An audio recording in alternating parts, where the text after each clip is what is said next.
Assalamualaikum warahmatullahi wabarakatuh guys. Alhamdulillah hari ini kita ada di daerah Maruya, yaitu di UIL ya, di UIL Maruya, yaitu masih di naungan dinas sosial. Dan alhamdulillah hari ini ada asesmen untuk Bu Suherna dan Ijal.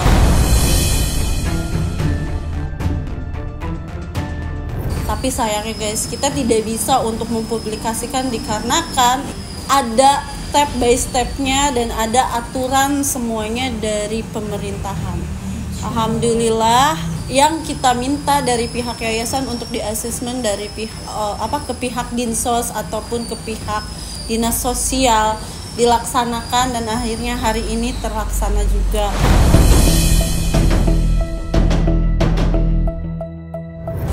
Ya sebenarnya pasti banyak banget penontonnya Tenovi yang ini ya Teh, ya, yang nanyain gitu, nih Bu Suherna gimana sih kasusnya gitu, nggak di proses gitu, kok cuma dikontenin aja ya, gitu mungkin kan. Mungkin kalian menganggapnya ini hanya sekedar konten itu konten biasa, itu hanya sekedar dikontenin, nggak ada actionnya, nggak ada tindak lanjutnya seperti apa.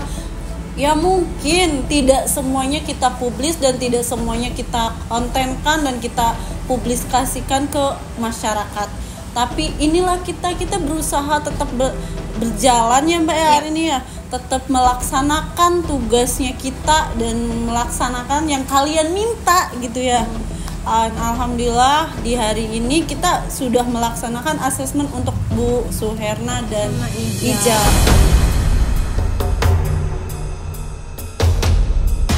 Ya yang perlu kalian tahu sih sebenarnya teman-teman, untuk menjerat seseorang ke dalam hukum itu tidak mudah gitu ya. Aku udah menjalani prosesnya sejauh ini juga gitu kan, step by stepnya sampai pindah 3 lokasi berbeda polisi, ya kan, ke kantor polisi yang berbeda gitu, dan hanya demi menjerat Bu Suherna gitu. Dan untuk apa ya, ibarat kata kalian ini kan nggak tahu nih gimana prosesnya sebenarnya kayak apa, kita di belakang seperti gitu apa kan. Nah ini loh gitu, maksudnya kita nggak bisa belak-belakan dari awal langsung langsung kita keluarin semua nih loh, kita habis gini, kita habis gitu loh Bu, nggak bisa kayak gitu, karena ada beberapa hal yang memang harus kita tutupin dulu, ada beberapa hal yang memang kita nggak bisa ngomong dulu gitu, karena kita nggak bisa publiskan. Betul, ada beberapa kemungkinan ketika nanti kita publis ada something yang kita nggak tahu kedepannya akan jadi apa gitu ya kan. Makanya kita lebih menjaga privasinya.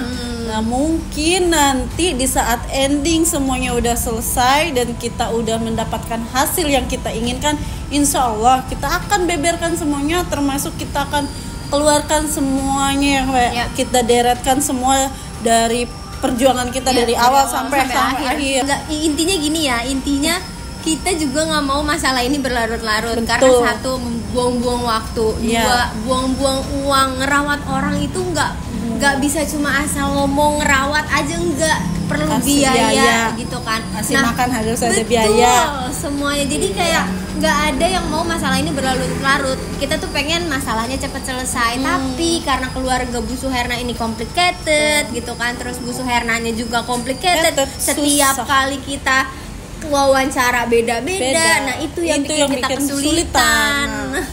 Namun setelah asesmen ini berjalan, alhamdulillah dari pihak Dinsos pun sudah mengasesmen keluarganya di tanggal 31 kemarin, di tanggal 31 Mei kemarin, pihak Dinsos sudah asesmen anaknya Bu Suherna, saudaranya, bahkan RT setempat, dan ya hasilnya ya mencengangkan. Karena kenapa kok begini gitu ya, kompeten banget pokoknya, iya rumit untuk dijelaskan.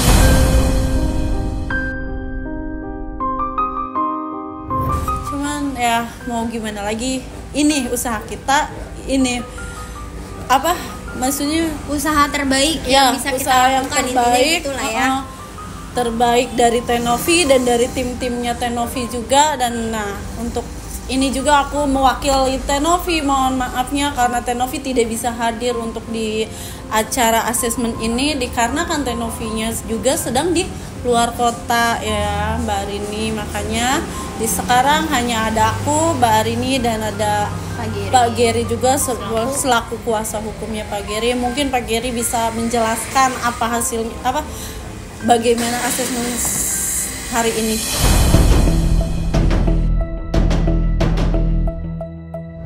Hari ini mungkin nanti kegiatannya akan dijelaskan oleh orang Dinsos ya, gitu kan, apa yang memang dilakukan hari ini gitu ya. Kalau dari kita pada prinsipnya itu apapun yang dilakukan hari ini, asesmennya apa, nanti hasilnya bagaimana, yang kita utamakan itu ada dua gitu kan, yang memang sejalan dengan prinsipnya Tenovi. Yang pertama, kepentingan terbaik untuk anak gitu kan. Itu untuk IJAL itu rencana intervensinya, tindakannya seperti apa dari pemerintah.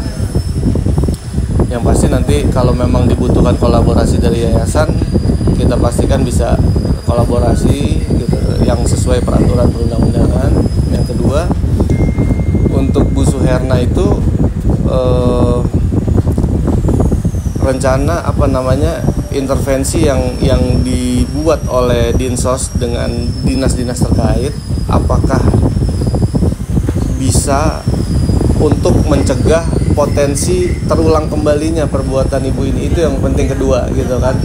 Iya gitu. Jadi dua hal itu yang akan nanti sama-sama kita bahas tuh gitu. Yang akan kita bahas, mungkin kita menunggu lagi jadwal dari pihak Dinsos, kira-kira hasil asesmen bisa selesai kapan, lalu teman-teman dari Dinsos bisa punya waktu luang untuk diskusi secara resmi kapan gitu. Karena hari ini kita memang nggak ada diskusi secara resmi, kita hanya pendampingan, kita hanya memastikan bahwa proses asesmen berjalan lancar gitu kan. Itu aja sih kalau dari kita. Dua poin tadi, kepentingan terbaik buat IJAL, yang kedua potensi tidak terulangnya kembali gitu kan. Gimana nih gitu, apa kira-kira hal-hal yang bisa disarankan oleh pihak Pemda gitu kan. Nah, nanti itu yang kita akan lihat dari hasil asesmen yang mungkin akan dirilis gitu. Kalau dari aku sih itu aja.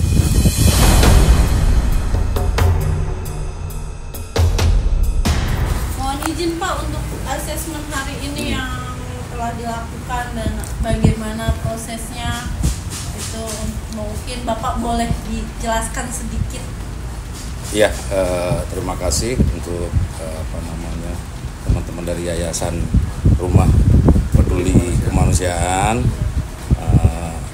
Perlu disampaikan di sini bahwa memang tadi hasil alhamdulillah ya, hasil pertemuan kita dengan tim dari penyuluh sosial dari Dinas Sosial juga teman-teman dari Sudin Sosial yang sudah melakukan dua kegiatan sebenarnya hari ini. Satu, asesmen dari permasalahan Bu Suherna dan anaknya Rijal ya, Rijal. Dan satu lagi, apa sih rencana ke depannya intervensi untuk permasalahan ini gitu. Jadi memang kalau untuk hasil asesmenan mungkin nanti kita akan sampaikan lagi Pak ya untuk di yang pertemuan berikutnya. Tapi yang terpenting memang hari ini kita sudah mendapatkan titik terang, paling tidak sudah mendapatkan gambaran untuk ke depannya, terutama untuk anaknya Rijal itu nanti ke depannya gimana, kita sudah punya titik temu, dan mungkin nanti keputusannya nanti pada saat kita pertemuan berikutnya. Insya Allah mungkin akan diinikan di Sudin Sosial ya untuk ininya. Yang akan dilaksanakan untuk berapa hari ke depan Pak setelah dari? Kemungkinan 2 minggu setelah pertemuan ini ya. Jadi ya mohon sabar mohon sabar untuk dari tim dari yayasan, tim dari penyuluh sosial juga dari dinas, juga tim Sudin ini untuk menyampaikan hasil asesmen. Semuanya ada step by step ya Pak. Betul. Ada prosedur lah. Iya, yang memang harus kita lalui ya Pak. Iya.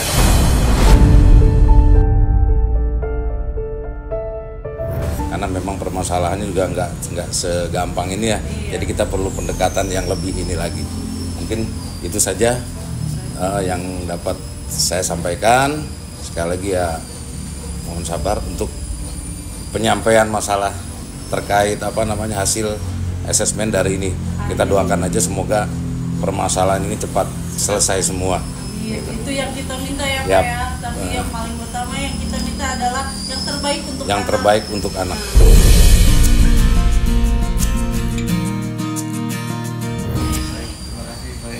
Terima kasih banyak Pak Edi atas penjelasannya, dan makasih juga untuk peluang waktunya dan untuk memberikan tempatnya kepada kita untuk asesmen hari ini.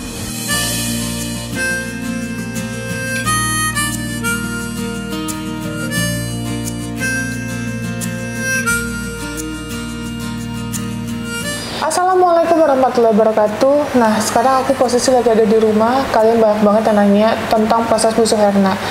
Aku jadi di sini serba salah jujur, dikarenakan ketika aku meng-up busuk hernia terus nanti disangkanya kita memanfaatkan atau mengeksploitasi gitu. Tapi yang jelas di sini kita membuat video atas transparansi proses soal busuk hernia gitu. Jadi makanya dari kemarin aku serba salah, tapi busuk hernia tetap masih ada di kita, tinggalnya dia di mes di yayasan kita sampai saat ini ya. Untuk proses ijal sampai hari ini juga masih ada di kita, dikarenakan kita udah minta tolong asesmen terhadap dinas sosial untuk mengamankan ijal, tapi masih by proses guys.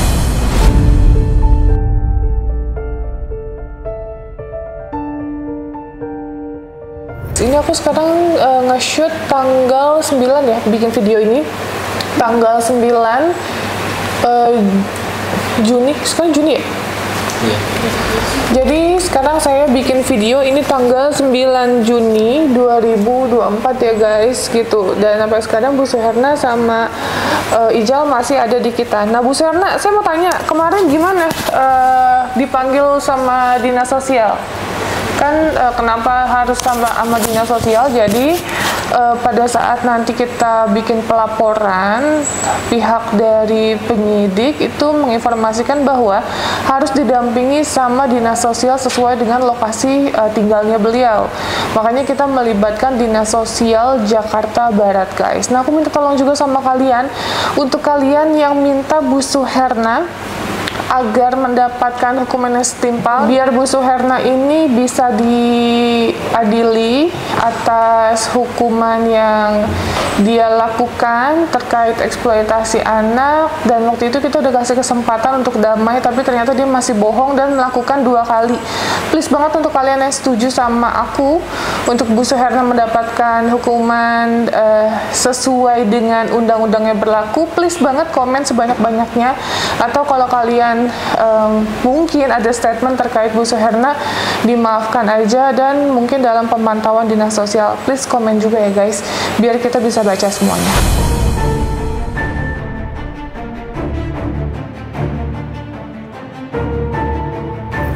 Nah kemarin Bu Serna dipanggil sama dinas sosial ya. Terus ngapain Bu? Iya, katanya kenapa nih Bu? Ya saya emang pertama kan saya bilang buat bayar kontrakan, terus bilang ya memang saya ngasper uang buat berondong gitu. Oh Ibu nggak ngomong kayak gitu sama dinas sosial? Enggak, memang ngomong Teteh. Saya dapat laporannya berbeda nih.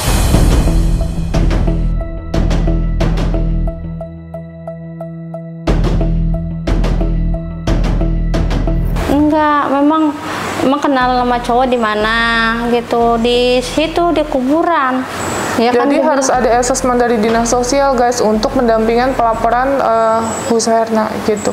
Makanya kemarin Bu Suherna dipanggil sama dinas sosial Jakarta Barat ya. Iya. Ditanya-tanya, jadi Bu Suherna sendiri. Padahal juga kita di sini udah menjelaskan ya bahwa Bu Suherna ini udah kita maafkan Bu, nggak usah garuk-garuk Bu. Iya, dari Pak. pertama sampai sekarang kalau saya tanya garuk-garuk, dan Arbian nanya cengas-cengenges.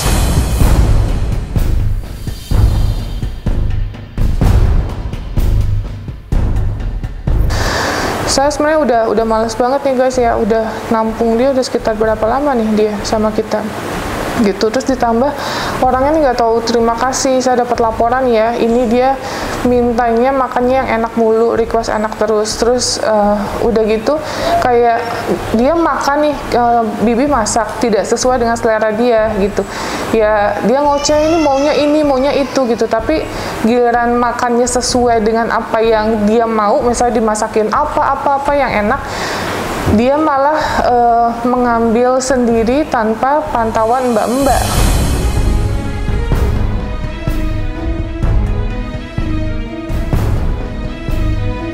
Ya, Bu Sana sering banget ke dapur terus ngambilin untuk ijol, untuk Bu Sana, tapi tanpa mikir ODGJ yang lain. Enggak, tapi saya makan apa aja teh. Sekarang ikan teri. Ya sekarang sebelumnya. Iya, sekarang kalau dulu kan saya belum bisa gitu, belum masih baru lah di situ. Sekarang mau nauin dah. Kemarin makan sama bihun saya makan. Terus makan tadi makan teri sama. Makanya Bu Suherna kebanyakan makan enak sih hasil dari nipu. Sekarang enggak teh. Jadi nggak berasa duitnya gitu ya. Kalau kita mau berasa Bu, nampung ODGJ 20 aja udah kali aja sehari kali 3 kali makan. Nah kita mah nggak dibantu biaya sama pemerintah, kita jujur-jujur aja guys, ya nggak? Kita nggak dibiayai sama pemerintah, syukur-syukur alhamdulillah kita dikasih makanan gitu. Jadi dia milih-milih, dia nggak maunya makannya ayam, daging gitu kali ya, gitu karena sesuai requestan dia. Terus anaknya maunya apa, maunya dituruti lah. Dia bukan nyonya guys, saya nggak digaji sama dia. Dia nih kita bantu untuk menyelesaikan ini semua.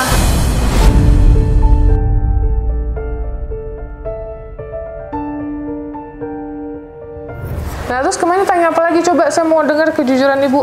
Pertama kan dia tanya, kan dia kan kemarin ke rumah saya, si Pika katanya kerjanya benar nggak di pabrik bihun?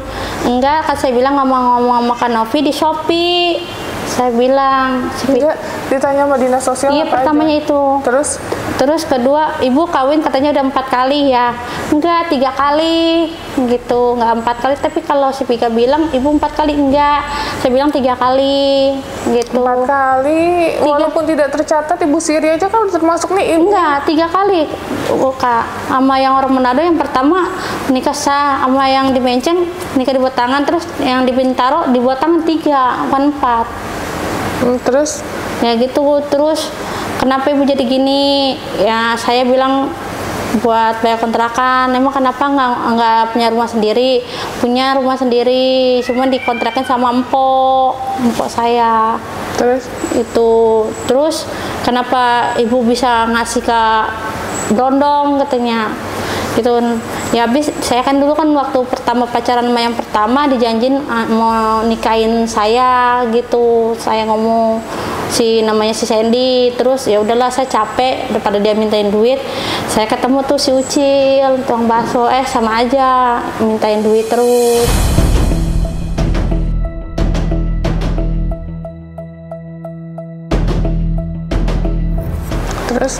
Terus bilang kalau cashnya berapa, kadang-kadang 300, saya bilang kalau dikasih sama orang kadang-kadang 400. Kalau iya, ibu mah ngecil-ngecilin kan, ibu ngomong sama saya 2 juta. Iya, kalau misalnya di Kasper 1 juta. Kalau di Kasper paling 1 juta, terus 2,5 juta. Terus ada yang iya, tapi ibu dapatnya ngomong sama dinas sosial kecil 300 apa iya, segala macam. Kalau pertama yang cash kan saya bilang sama ibu harus jujur ngomongnya. Kenapa di saya beda, di dinas sosial beda? Emang harus saya pantau nih ibu nih.